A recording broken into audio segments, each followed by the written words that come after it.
အားလုံးပဲမင်္ဂလာပါကျွန်တော်ဒီနေ့တင်ဆက်ပေးခြင်းတဲ့အကြောင်းအရာကတော့ကျွန်တော်တို့ကိုယ့်ရဲ့ကွန်ပျူတာမှာ CPU ဘယ်နှလုံးပါလဲ CPU ဘယ်နှလုံးပါတဲ့ကွန်ပျူတာကိုကသုံးနေရလဲဆိုတာလေးကိုကျွန်တော်ဒီနေ့ပြောပြပေးမှာဖြစ်ပါတယ် CPU ဘယ်နှလုံးပါလဲဘယ်လိုကြည့်ရလဲပေါ့နော်အဲ့ဒါလေးကိုကျွန်တော်ပြောပြပေးမှာဖြစ်ပါတယ်ခင်ဗျာအဲ့ဆိုရင်ကျွန်တော်တို့က CPU ဘယ်နှလုံးပါလဲကြည့်ရတာကကျွန်တော်တို့နီလန်းကတော့အမျိုးမျိုးရှိပါတယ်အဲ့ဒီကနေမှကျွန်တော်အလွယ်ကူဆုံးနီလန်းဖြစ်တဲ့နီလန်းလေးနှမျိုးကိုကျွန်တော်ပြောပြပေးမှာဖြစ်ပါတယ်ပထမဦးဆုံးအနေနဲ့ကျွန်တော်တို့က test manager ကနေကြည့်ပါပါ test manager ကနေကြည့်ဖို့ဆိုရင်တော့ကျွန်တော်တို့ကဘာပေါ့နော် run box ခေါ်လိုက်ပါမယ် run box ဆိုတော့ကျွန်တော်တို့ကကွန်ပျူတာရဲ့မှာ window key နဲ့ R ပေါ့နော် window R ပေါ့ test run box ချလာပါပြီ run box ချလာပြီဆိုရင်ကျွန်တော်တို့က device manager ပေါ့နော်sorry ပါ device manager ပေါ့နော်dev .msc ပေါ့အဲ့ဒါလေးကိုကျွန်တော်တစ်ချက်ပြပါမယ်ဒီမှာ devmgmd.msc ပေါ့နော်အဲ့ဒါမျိုးလေးကျွန်တော် run လုပ်ကြလိုက်ဆို run prompt မှာရိုက်လိုက်ပါမယ် run prompt မှာကျွန်တော်တို့ရိုက်ပြီးဆိုရင် okay ပေါ့နော်okay နေလည်းရတယ်ဘာမှမ keyboard က enter key ကိုနေလည်းရတယ်ကျွန်တော်ကပြန်နေလိုက်ပါမယ်နေလိုက်ပြီဆိုရင်ကျွန်တော်ဒီမှာကြားပါမယ်ဒီမှာဆိုရင်တို့ processor ပေါ့နော် processor ဆိုပြီးပါတယ်ဒီမှာမြားလေးပါတယ်အဲ့မြားလေးနေလည်းပါနေလည်းပါဆိုရင်ဒီမှာကိုယ့်ရဲ့ CPU ကCPU ဘယ်နှလုံးပါလဲပေါ့နော်ကိုယ့်ရဲ့ကွန်ပျူတာ CPU ဘယ်နှလုံးပါလဲကျွန်တော်ကြည့်ရပါတယ်ကျွန်တော်ရဲ့ကွန်ပျူတာဆိုရင်တစ်လုံးနှလုံးသုံးလုံးလေးလုံး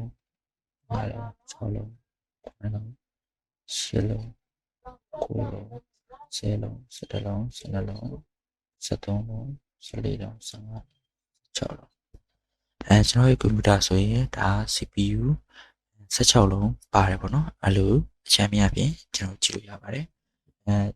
ကွန်ပျူတာရဲ့တော့သူအစားအစာ CPU မပါတဲ့ဟာလေးရှိရယ်2လုံးပါတဲ့ဟာလေးရှိရယ်4လုံးပါတဲ့ဟာလေးရှိရယ်5လုံးပါတဲ့ဟာလေးရှိရယ်ပေါ့နော်အဲ့လိုကျွန်တော်တို့ကကိုကွန်ပျူတာဝယ်မယ်ဆိုရင်ဘယ်လိုကွန်ပျူတာဝယ်မလဲအဲ့ပုံမှာကိုယ်ကပို့တည်ပြီးတော့ CPU နှလုံးပါလဲအဲ့လိုပြန်ပြီးတွက်ကြည့်လို့ရပါတယ်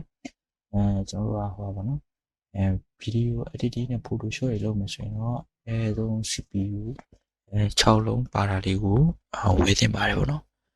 ကျွန်တော်တက်နှလုံး3လုံးတွေကတော့ကျွန်တော် online class တွေကျွန်တော် OFU Excel တွေသုံးတာဟာတော့ပေါ့နော်ဒီပိုင်းပဲကျွန်တော်တို့ကွန်ပျူတာ basic အတွက်တော့ပဲအဆင်ပြေရပါတော့ဟုတ်အဲဆိုရင်ကျွန်တော်နောက်တစ်နည်းပြပြပါမယ်နောက်တစ်နည်းကကျွန်တော် test manager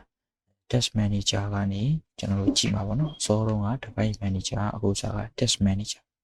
ကိုကျွန်တော် shortcut ကလေးရှိရယ်control ရယ် order ရယ် delete ရယ်ပေါ့နော် control order delete အားလုံးနှိပ်လိုက်မယ်ဆိုရင်ကျွန်တော်ဒီမှာ test manager ဆိုပါတယ် test manager လေးကိုတစ်ချက်နှိပ်လိုက်ပါ